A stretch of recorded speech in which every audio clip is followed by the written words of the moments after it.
Soy Fernando Díaz Villanueva, hoy es 13 de enero de 2021 y esto es La Contracrónica.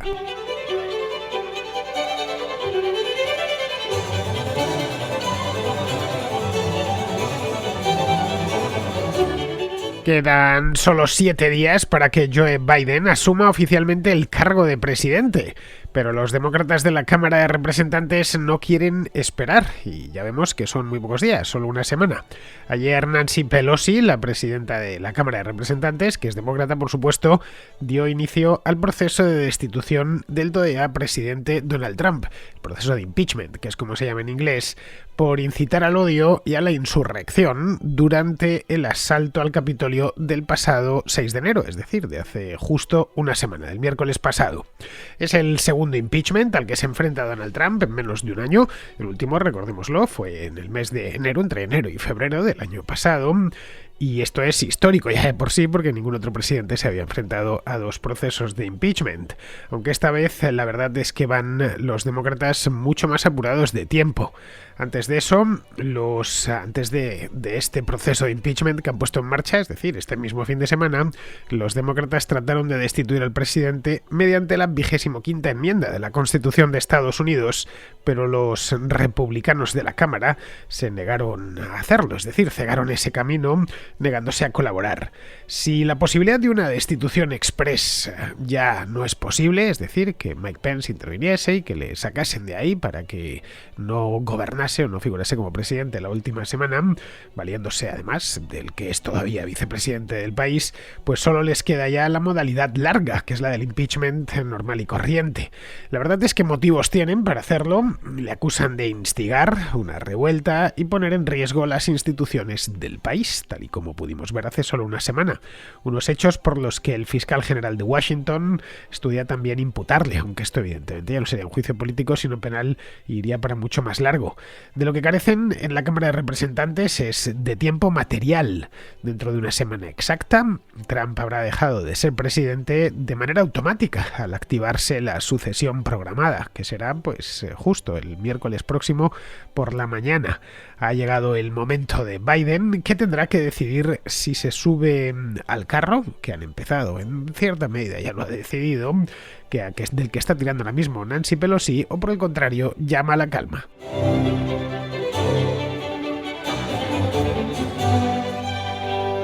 De todos es sabido que Nancy Pelosi y Donald Trump no se pueden ni ver a título político, pero tampoco a título personal. Les pasa un poco como lo que hablábamos ayer de las redes sociales. Twitter y Jack Dorsey, que es el presidente de Twitter, y Donald Trump tampoco se podía ni ver. Y bien, pues al final estos odios africanos que se procesaban y que siguen procesándose han terminado rompiendo ya al final de su mandato, y todo alimentado por la historia del miércoles pasado en el Capitolio. En el caso de Nancy Pelosi y Donald Trump, yo creo que la enemistad es mucho mayor. Curiosamente ambos son de la misma generación, lo cual también influye en esto de que se odien tanto. Pelosi es algo mayor, nació en 1940 y Trump nació en 1946. Aunque eso sí, han tenido recorridos vitales y profesionales muy distintos. Pelosi es algo así como... Yo llevo hablando de ella, no es broma, 20 años tranquilamente, leyendo cosas suyas en la prensa estadounidense. Es más, pensé que en tiempos de Obama, antes de que llegase Obama al poder, ya estaba cerca del retiro, de la jubilación, y no nos ha regalado otros 15 años o casi 15 años de vida política. Bien, la cuestión es que esta mujer, como os digo, es la quinta esencia del político profesional washingtoniano. Cada vez que los republicanos trumpistas de hace 4 o 5 años hablaban del establishment de Washington, se estaban refiriendo a gente como Nancy Pelosi, exactamente. Se podía poner perfectamente su cara, a pesar de que solían poner la de Hillary Clinton. Quien encarna mejor que nadie ese establishment es Nancy Pelosi, que lleva en esto pues toda la vida, o buena parte de su vida.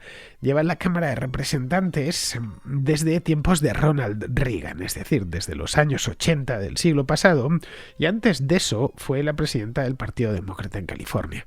Es decir, que de los 80 años que tiene, aproximadamente unos 40 los ha pasado directamente en política. Ojo, Es una carrera como cualquier otra, ya lo sabemos. Lo único que cuando uno pasa demasiados años en política, pues viene a significar que no sirve para otra cosa y sobre todo que se las sabe todas. 40 años en un partido y estando en una Cámara de Representantes, en un Parlamento, la verdad es que te conviertes en un enemigo difícil de batir, porque te las conoces, te conoces hasta los detalles más ínfimos de la legislación, has dado muchas puñaladas, también has recibido alguna que otra. Es el caso de Nancy Pelosi a la perfección. Ella fue presidenta del partido en California, que bueno, no es su estado natal. Ella nació en la costa este, nació en Baltimore, de una familia italoamericana. Ella, de hecho, su apellido es el apellido del marido. O sea, su apellido de soltera es D'Alessandro, también italoamericano. Pero vamos, se fue a California siendo joven y ya ha representado a ese estado toda su vida. Eso es muy deprisa, más o menos el perfil de Nancy Pelosi. En cuanto a Trump, pues no sé. Pero creo que ya en enero de 2021 este hombre necesita muy poquita presentación. Tampoco es que necesitase mucha en enero de 2014 o de 2015. Todos conocemos a Trump. Yo, desde luego, de prácticamente toda mi vida, desde los años 80, cuando yo era un niño, Donald Trump ya era famoso y era uno de los tiburones de la City, de Manhattan, que salían continuamente en la prensa. Siguió siendo conocido en los años 90 y posteriormente, aunque ya como una estrella televisiva, no tanto como un financiero o como un hombre de negocios que no abandonó. Y no ha abandonado del todo, esa es la verdad, hasta que se convirtió en presidente. Pero bueno, ya sabemos de dónde viene, y aunque la verdad podría decir que ya también sabemos dónde va, pero según están las cosas no sabemos muy bien dónde va o dónde le dejarán ir, porque lo del Capitolio le va a perseguir durante mucho tiempo, bastante. A lo largo del año 2021 veremos que muchas cosas en clave de política interna de Estados Unidos van a pasar por los sucesos, los lamentables sucesos del pasado día 6 de enero en la colina del Capitolio.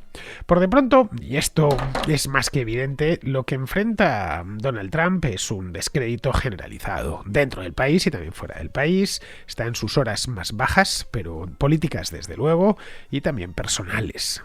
No por el hecho ya en sí de que fuesen sus partidarios los que tomasen el Capitolio y convirtiesen poco menos que en rehenes a muchos senadores y representantes, que bueno, eso le interpelaba personalmente, sino porque se dejó llevar por el ambiente y sabemos lo que hizo, apoyar entre otras cosas a los que estaban allí, etcétera, y esto es lo que le va a ocasionar más problemas.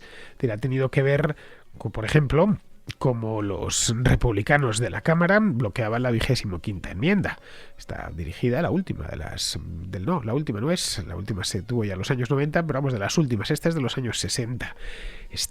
Apelaban a ella los demócratas para que Mike Pence, que es el vicepresidente del país, elegido por el propio Trump, su ticket, ¿no?, su fórmula, su acompañante, declarase vacante la presidencia, apelando a la Constitución, y le sacase del cargo por el procedimiento de urgencia. Vamos, en una palabra, que esta semana, que ya hoy no fuese presidente Donald Trump, y durante la última semana de mandato, pues estuviese de algo así como encargado para hacer las cajas y recoger los papeles del despacho Oval, Mike Pence. Los republicanos no han querido, yo creo que más que por Trump, por ellos mismos y por no someterse a una humillación como esa. ¡Ojo! Estos son los mismos representantes republicanos a los que Trump el otro día, hace una semana, desde la elipse, delante de la Casa Blanca y detrás de un cristal antibalas, llamaba débiles y patéticos. Todo esto hace solo unos días. Pues bien, estos en cierto modo le han salvado el trasero una semana después. Ya digo, no creo que tanto por amor a Donald Trump como por amor a sí mismos, por evitarse una humillación tremenda. Bien, pues eso es lo que se encuentra de primeras. Se encuentra además ahora... Y esto no lo sabíamos, era impensable simplemente hace una semana, horas después de los acontecimientos del Capitolio, se encuentra frente a un nuevo proceso de destitución. Recordemos el que tuvo hace un año y que superó con bastante éxito, porque esto sucede casualmente un año después de que le metiesen un impeachment hace casi un año. Empezó a mediados de enero creo que fue el 14 o el 15, diríamos que es casi un año exacto. Está el impeachment del año pasado, ya hice un par de programas sobre él, se lo pusieron los demócratas, lo pusieron en marcha, el mecanismo de destitución, el juicio político, que eso es un impeachment, por aquel asunto no sé si lo recordaréis, de la trama ucraniana, en el que, dicho sea de paso, ya que aprovechando que una cosa y la otra, pues en aquel escándalo de la trama ucraniana estaban envueltos Joe Biden y su hijo Hunter, una serie de apaños que habían tenido supuestamente ambos en este país, en Ucrania, y que pues se valió. También andaba metido Rudy Giuliani en toda esta historia. El día que, y espero que lo hagan pronto, que en Hollywood se pongan los guionistas a trabajar sobre la historia reciente de Estados Unidos, la verdad es que van a necesitar afinar mucho el tiro con los actores que interpreten no solo a Trump, por supuesto, sino también a Giuliani, a todos, al propio Biden, al hijo de Biden, a Nancy Pelosi, en fin, tienen aquí elementos para un drama político de primera categoría. Bien, en aquel momento, como bien sabemos, esto ya fue en el mes de febrero, no salió adelante el impeachment porque la verdad es que estaba todo muy pillado con pinzas, eso es lo cierto. Lo comentaba en aquellos programas que hice el año pasado, incluso en el año 2019, y sobre todo, y fue la parte más importante, porque los republicanos en aquel momento tenían la mayoría en el Senado. Mayoría que han perdido, por cierto, pero la han perdido en estas elecciones y la han perdido en el último momento. Tenían la mayoría en el Senado y eso es algo importante cuando hay un proceso de destitución, porque la ley en Estados Unidos, fija que en última instancia quien decide si el presidente es destituido o no es destituido es el propio Senado. Así que si cuentas el presidente que tiene la suerte de que el Senado lo maneja su partido, las posibilidades de que ese impeachment pase en la Cámara del Senado son muy complicadas. En este caso, por supuesto, no la pasó. También, como decía, junto a esto, pues es que la historia esta de la trama ucraniana no se sostenía del todo bien. Era un poco una manera en la que Nancy Pelosi quería saldar viejas cuentas con el presidente, habiendo otros temas, y aquí pensó que podría conseguirlo. Bien, esta vez, un año después, están bastante más cargados de motivos. Lo que les falta es tiempo. Lo de la trama ucraniana era opinable si realmente había material para un impeachment, pero en este caso parece obvio que sí, a la lectura de los tweets que puso el propio Trump y el modo en el que apoyó a los de palabra y de obra. Ya en sí el hecho mismo de que los enviase al Capitolio pues es motivo para, por lo menos, para someterle a un juicio político, porque lo que hizo es intolerable desde cualquier punto de vista. En rigor, Trump debió haber dimitido, esa es la verdad.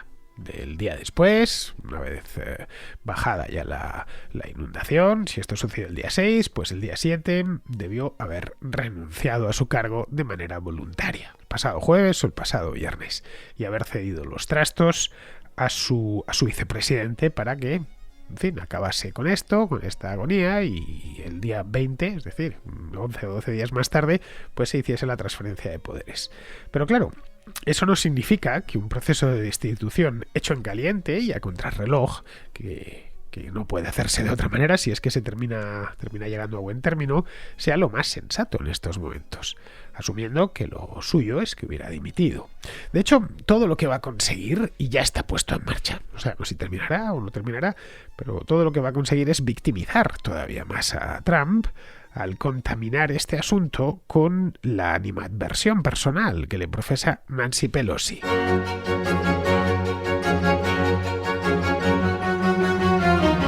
Va a parecer, en definitiva, que todo esto lo mueve una venganza personal y no el ánimo de hacer justicia, que sería lo propio.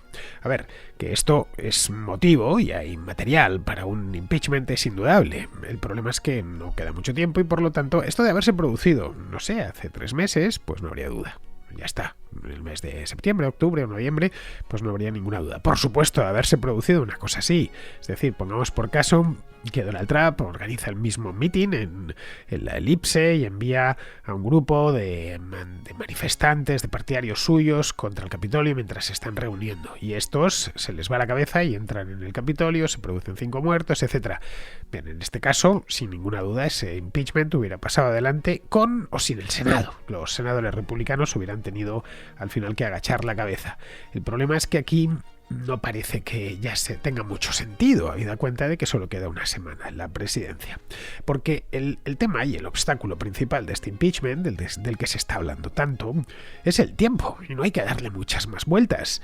En una semana justa, clavada, Donald Trump se irá de la Casa Blanca. Y no le queda otra, es decir, no puede prorrogarlo ni nada por el estilo. Las elecciones estadounidenses, las transferencias de poder están perfectamente pautadas. Hemos visto a lo largo de los últimos 3 meses, que desde las elecciones, cómo todo iba ocurriendo conforme a unas fechas perfectamente establecidas. En unos casos establecidas ya en la Constitución y en otros casos en leyes posteriores. Pero todo conforme a un orden muy preciso. Bien, pues la inauguración, que es como lo llaman allí, la inauguration, es el día 20 de enero este año, por lo menos. Es el día 20 de enero, porque todo depende de cuándo hayan sido las elecciones, lógicamente. Bien, es el día 20 de enero y no hay otra. Es decir, si votan en la Cámara esta semana, pongamos por caso, y lo sacan adelante sin problemas, porque en la Cámara los demócratas tienen una mayoría cómoda, no tendrán tiempo de investigar. Y se supone que es un juicio político que habrá que hacer una investigación previa de los hechos, y tampoco tendrán tiempo para que el presidente y su equipo se puedan defender. Es decir, por la Cámara pasará de manera sumaria. Luego el Senado, que es, como decía antes, quien tiene la última palabra al respecto, no se reunirá o no tiene programado reunirse hasta el próximo lunes, el día 19 de enero. Justo el día antes, unas horas antes de la toma de posesión de Biden, de la famosa inauguración, vamos. Pero vamos, aunque decidiesen reunirse antes, no sé, que de manera extraordinaria, que decidiesen hacerlo, pues en lugar de el domingo no lo van a hacer, no olvidemos que son políticos y tampoco es cosa de ponerse a trabajar un domingo, pero si tienen previsto una reunión de hacerlo el día 19, pues hacerlo el 18, el lunes, o incluso vamos a ponernos optimistas el día 15. Este viernes. Antes yo creo que va a ser más complicado. Tampoco pueden hacerlo mucho antes porque es que estamos a día 13. Bien, pongamos por caso que deciden hacer de urgencia una reunión extraordinaria. Eso es posible y se ajusta a la normativa de la Cámara. Bien, en ese caso es poco probable, la verdad, por no decir imposible, que los republicanos den curso al proceso sin antes ofrecer al presidente la oportunidad de defenderse. Un impeachment, como os he dicho antes, es un juicio político, no es un juicio penal. Es un juicio exclusivamente político cuya pena es, si sale adelante, es que te sacan de la presidencia. Y bueno, en todo juicio que se precie, ya sea político o penal, el acusado debe de tener derecho a defenderse de las acusaciones que se vierten contra él. De lo contrario, pues no estaríamos ante un juicio propiamente dicho, estaríamos ante un juicio sumarísimo, pero ultra sumarísimo, en el que se despacharía todo con una rapidez que empañaría la legitimidad de todo el proceso. Y esto evidentemente traería cola. Los juicios sumarios siempre traen cola. Otra cosa distinta, estamos ya en el mundo ideal, sería que una vez que Trump esté fuera de la presidencia, el día 21, el día 22, le sometan a juicio político. Eso ya sería distinto. Un proceso de impeachment fuera de la presidencia. Esto nunca se ha hecho, jamás antes, porque ya digo, la pena fundamental es que te sacan del despacho Oval. Pero según algunos juristas, que he podido leerlo en el Journal, algunos juristas como Alan Dershowitz, que es un abogado muy prestigioso en Estados Unidos, de simpatías demócratas, todo se ha dicho de paso, aseguran que eso es posible. Que se podría hacer un juicio político después de salir de la presidencia, de salir por el procedimiento ordinario, quiero decir. A ver, no serviría de nada, o para nada práctico, nada más, porque ya estaría fuera. Es decir, sí, hemos decidido que usted no es digno de ser presidente. Ya, es que ya no soy presidente. ¿Qué más da? Pues bien, el castigo, sin más ni más, y el salir en los periódicos, pero no han conseguido lo que buscaban. Bueno, lo consiguieron a través de otros medios, como las elecciones. Pero bueno, al menos, si hiciesen algo así, al menos se podrían observar las garantías. Se podría reunir la Cámara, hacer la investigación pertinente, ofrecer al presidente o al expresidente ya defenderse y hacer lo mismo en el Senado. Esto evidentemente no lleva 2, ni 3, ni 4, ni 5 días, lleva semanas. Eso es el mejor de los casos, que la cosa no se eternice, porque pueden pasar testigos, etcétera. Bien, ofrecer garantías para una cosa así no se puede hacer en 6 o 7 días, que es lo que tenemos hasta el día de la toma de posesión. Claro, que aquí habría que tomar otra derivada. Si el objetivo es aliviarse rápidamente para despachar viejas ofensas, que es una posibilidad, pues habría que pensar que más que contra Trump, lo que está haciendo Pelosi y compañía es ir contra todo el Partido Republicano, sobre el que está descargando la responsabilidad íntegra de lo que pasó el otro día en el Capitolio. Y no es cierto. Es decir, que quieren dar un puñetazo en el estómago a los republicanos valiéndose de un monigote como Trump, que ya a estas alturas ni quita ni pone. Claro, esto si nos ponemos a derivar el asunto y a pensar mal.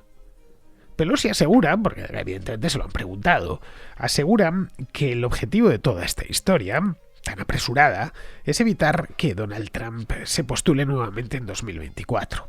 Están muchos diciendo, algunos, sus partidarios, los más volcados, dicen que volverá a presentarse en 2024 y volverá a ganar las elecciones. Bien, no lo sabemos, no tenemos ni idea, faltan 4 años. Trump tampoco es que sea especialmente joven, como bien sabemos. Bien. Y que claro, hay que evitarlo a cualquier precio, no vaya a ser que las vuelva a ganar. Pero sí se ve que no confía mucho en sus propios conciudadanos. Pero claro, para eso, para inhabilitarle, evitar que se pueda presentar de nuevo a las elecciones, necesitaría una condena de 2/3 del Senado y una declaración explícita que le inhabilite por parte del Senado. Esto no va a suceder, así que Pelosi puede ir olvidándose de esta historia. Es decir, Trump podría volver a intentarlo en 2024, pero es poco probable que lo haga. Eso es lo cierto, porque él solito se ha cavado su propia tumba política. Y no tanto por su mandato, sino por cómo ha terminado. Y no tiene, la verdad, esto hay que decirlo, no tiene muchos años para reinventarse. Como he dicho antes, nació en el 46, pues va a cumplir este año 75 años. En fin, podría volver, a fin de cuentas. Biden ha llegado a la presidencia más mayor, pero bueno, que no es que esté en los 40 o en los 50 años, quiero decir. Pelosi insiste en que este es el único modo de liquidar definitivamente a Trump.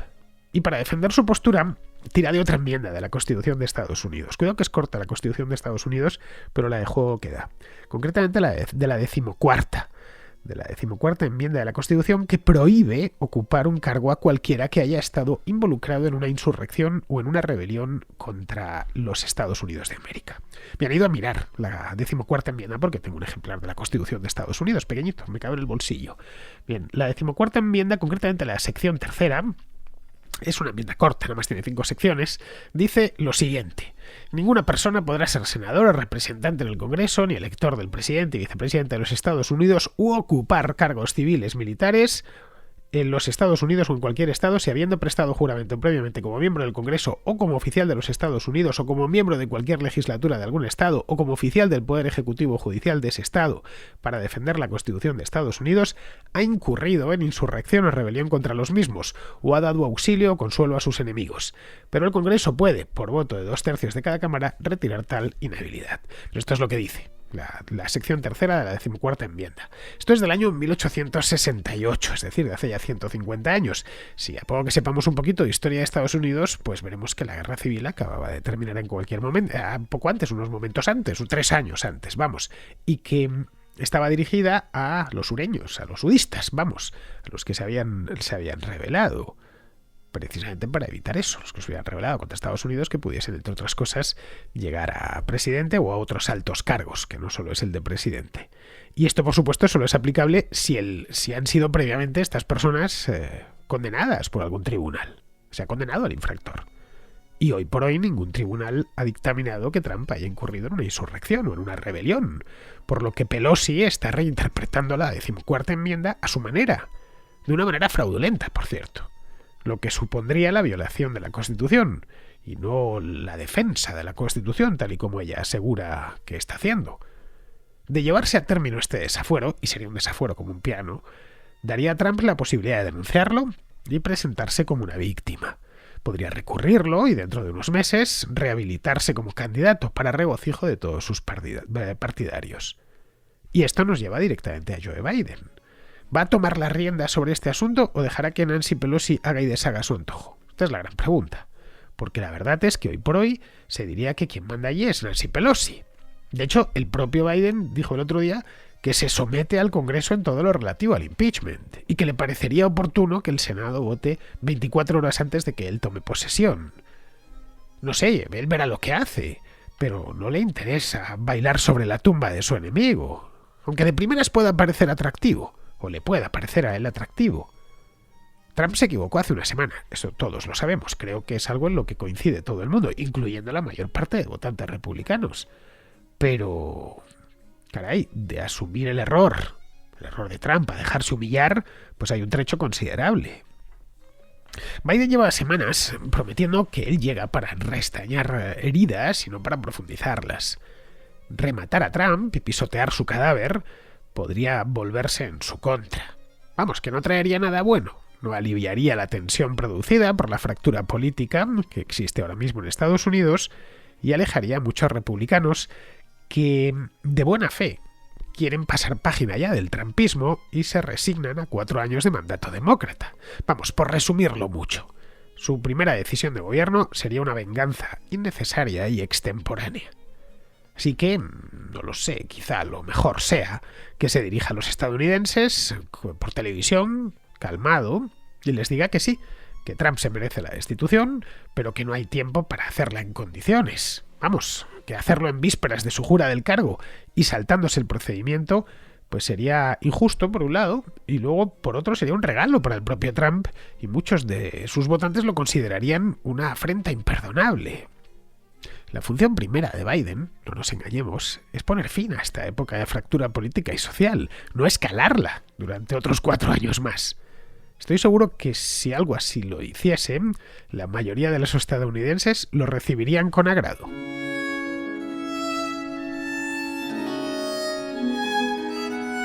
Vamos con la contrarréplica. Empezamos con Martín, que nos habla del tema este de la censura en las redes sociales. Creo que el hecho de promover la violencia y además que esa violencia haya generado la muerte de 5 personas eh, es motivo suficiente para censurar a una persona por sentido común, ¿no?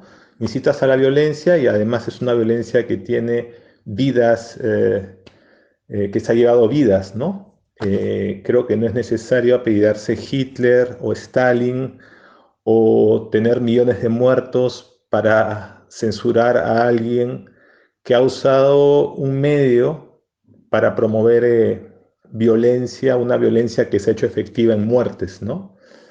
Eh, algunos, digamos, creo yo que esa parte no debería ser controvertida, ¿no?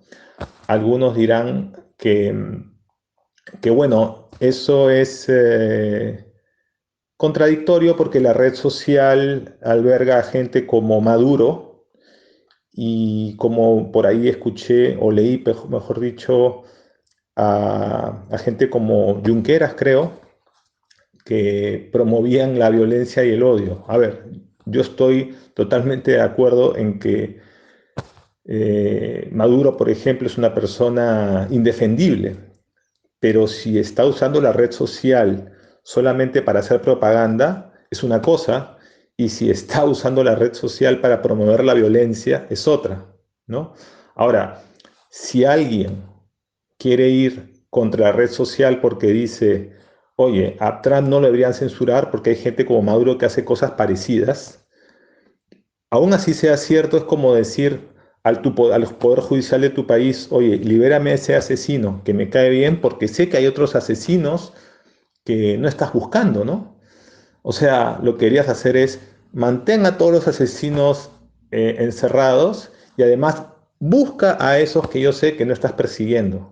Es decir, llevándolo al plano del tema en cuestión es muy bien censurado a Trump, pero tú tienes que censurar también a todos los demás que no están haciendo, que están haciendo lo mismo. Si es que lo están haciendo, porque hasta ahorita yo no he recibido o yo no he visto que, por ejemplo, una persona que haya promovido la violencia y que además esa violencia haya dado muertes, esté usando la red social, ¿no? Y es verdad que deben haber puntos grises, ¿no? En donde hay gente que ha estado cerca o muy cerca de algo así.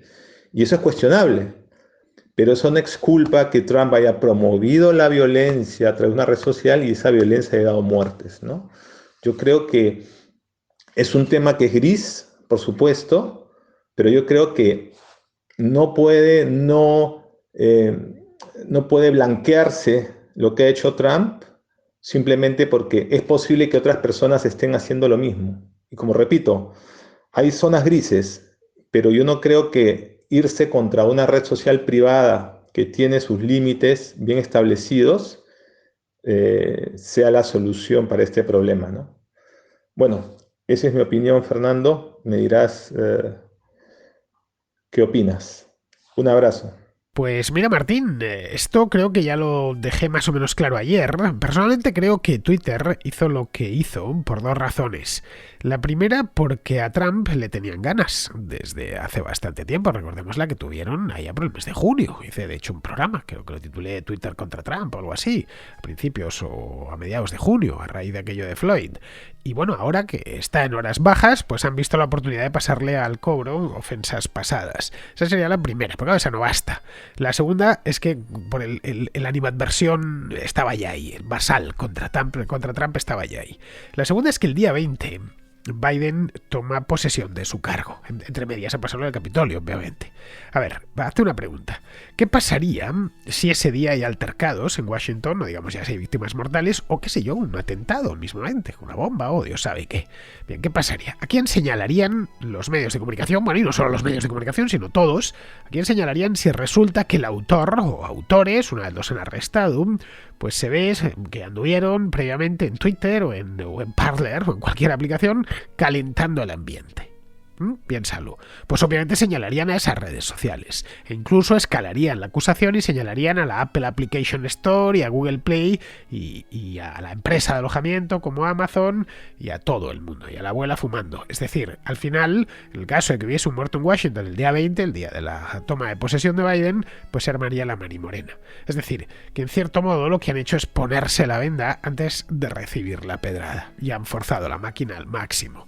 Bien, vamos ahora con Juan Luis, que pregunta por WhatsApp.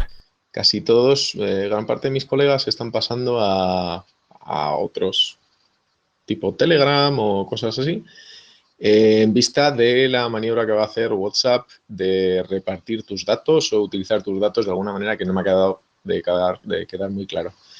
Entonces, quería preguntarte qué opinas sobre esto, porque sobre todo teniendo en cuenta que yo llevo mucho tiempo usando WhatsApp y la verdad es que si es una forma de pagarles por el servicio que está usando hasta ahora, no me acaba de parecer mal del todo. Preferiría incluso que me ofrecieran la posibilidad de pagar una cuota. Entiendo que eso le echa a mucha gente para atrás, pero por lo menos me daré una lección de cómo remunerarles por el trabajo que me han ofrecido durante estos años. Y esa opción pues no está ahí. No te ofrecen la opción de pagar, sino que estás pagando pues con el uso de tu teléfono y tu nombre de la manera que ellos vean conveniente. Así que eso me parece un punto negativo, pero en eso tengo la duda de verdaderamente si se lo merecen. Yo llevo usando algunas aplicaciones del móvil años y hace poco he empezado a pagarlas siguiendo la misma lógica. Es en plan, oye, pues estoy muy agradecido de que me habéis dejado usar esto tanto tiempo y me parece bien pagaros estos euros al mes o estos euros al año, lo que sea. Igual pues con podcast o con cosas de esas. Así que nada, agradezco tu punto de vista sobre esto. A seguir así. Un abrazo. Hasta luego. Pues mira, Juan Luis, a mí tampoco me importaría que WhatsApp me cobrase la aplicación siempre que fuese evidentemente una cantidad razonable. Pago por otros servicios, ¿eh? Estoy suscrito a algunos diarios digitales y cuando necesito un programa, un software, vamos, lo compro. Hay una cultura muy extendida de lo gratuito en Internet cuando todos sabemos que nada en la vida es gratis, salvo la gracia de Dios. Así que, en fin, estos servicios al final se los van a cobrar. Pero se los cobran por otro lado, le hace poniéndote publicidad, vendiendo tus datos o ambas cosas a un tiempo, como hace Facebook. WhatsApp da un servicio que es muy útil, esa es la verdad. Bueno, tan útil que este mensaje tuyo me ha llegado por WhatsApp, que no es precisamente barato, pero no nos pasa una factura mensualmente. Vamos, yo creo que solo eso debería hacernos sospechar desde el principio. Bien, vamos a seguir, vamos con Fernando, que tiene dos cuestiones, una sobre Gibraltar y la otra sobre los estímulos monetarios. Hola Fernando, mira, quiero plantearte dos cuestiones rápidamente sobre las que la verdad confieso que estoy en completa o casi completa ignorancia. Una, al hilo de lo que has comentado de Gibraltar, me plantea la duda de cómo se gestiona el tema de que haya zonas libres de impuestos o con impuestos muy bajos para, por ejemplo, la promoción de empresas o inversiones extranjeras, y que eso necesariamente, entiendo, debe provocar una cierta competencia o cierto agravio para otras ciudades o zonas que no pueden hacer eso mismo. Siendo Gibraltar un territorio que está, por lo menos para ciertos asuntos, dentro de la Unión Europea, la zona de libre comercio con la Unión, No sé yo hasta qué punto eso puede provocar ciertos agravios y no sé por qué no otras ciudades podrían hacerlo y en todo caso si hay algún tipo de límite en la Unión Europea o algún tipo de norma que controle un poco ese tipo de cuestiones, porque claro, cada ciudad podría hacer exactamente lo mismo. La otra cuestión que te planteo es la de las ayudas económicas a base de imprimir dinero. Eh, ya sabemos que a través del Banco Europeo, y lo mismo creo que hace los Estados Unidos, se está inyectando, que dicen ellos, grandes cantidades, grandes sumas de dinero a la sociedad para que siga funcionando pues, el tejido empresarial y digamos el comercio y que no se estanque, ¿no? Esto que en principio parece tener pues, bastante lógica, efectivamente hay muchas empresas que tienen que cerrar porque lo dice el gobierno, por ejemplo la hostelería, otros que suministran a estos también se quedan sin clientes. Y como tú has dicho alguna vez, no son empresas que sean mal gestionadas, sino simplemente que te ha venido una circunstancia imposible de prever que te lleva a una situación difícil. Entonces, todas esas empresas, los trabajadores que se quedan sin trabajo, etcétera, entiendo que hay que ayudarles. Ahora, ¿cómo se hace? ¿Imprimiendo dinero?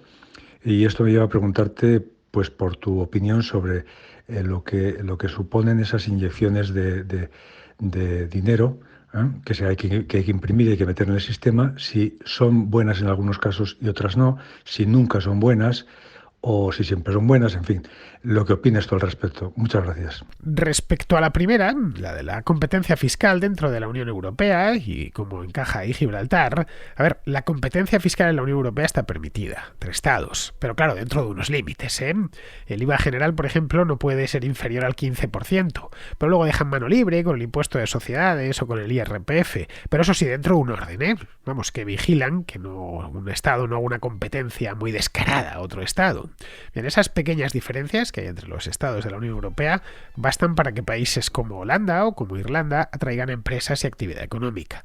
Algo en mucha menor escala es lo que sucede en España con las comunidades autónomas, y lo que tenemos visto es que prosperan las que fiscalmente son más atractivas y se estancan las que más depredan a los contribuyentes. Bien, esa es la parte primera de el primer tema que me traes.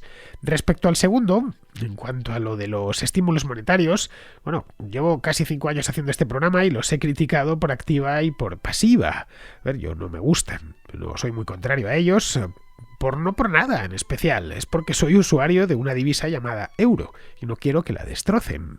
Me parece bien que ante una situación excepcional como esta de la pandemia, pues eche una mano a empresarios y autónomos, pero es mucho más útil bajarles o quitarles impuestos o aligerarles regulación que darles un crédito ICO, que además tendrán que devolver. Existe la idea equivocada, y esto es muy habitual de los políticos, de que la gente y las empresas son incapaces de valerse por sí mismos. Vamos, que lo esperan todo del Estado. Y la verdad es que no es así. La gente se sabe buscar la vida y se la busca. Lo único que necesita es que no les enredes y que les dejes hacer. Porque claro, luego sucede, y esto sería una derivada de lo anterior, es que toda esa cantidad de dinero nuevo es que no termina en la mayor parte en las empresas, no, sino en gasto público y en inflar la bolsa. Y esto, ojo, esto no es una teoría, ¿eh? Esto es exactamente lo que pasó hace 10 años. Bien, pues vamos a terminar ya, vamos con Pizarro, que nos habla de la relación odiosa que trae, bueno, y más que odiosa, la difícil relación de Donald Trump con las redes sociales. Donaldo tiene a su disposición un departamento de prensa operativo para decir lo que le parezca y que se entere el mundo entero. Donaldo tiene dinero para montar o comprar, si quiere, un medio de comunicación o una red social y editorializar según su pensamiento. Donaldo no tiene la capacidad para obligar a empresas que le detestan o le consideran económica o reputacionalmente tóxico a difundir sus mensajes contra su voluntad de hacerlo. Donaldo perdió la presidencia en las urnas y perdió la dignidad en la arenga previa a la algarada capitolina. Ahora será el expresidente y alguien con quien será fácil bufonear. Las redes no le censuran, le huyen con agrado, ahora que pueden hacerlo con seguridad. Se comportan con mezquindad con alguien mezquino. Nadie irá a la cárcel por ello. Los espectadores haríamos bien en tomar nota de las calañas y poco más. Un cordial saludo de Pizarro. Y con esto, queridos amigos, damos por concluida la contracrónica de hoy, miércoles, así que os emplazo a que volváis por aquí, que será jueves, mañana, porque estaré aquí contándoos una historia, como hago todos los días. Hasta mañana, amigos.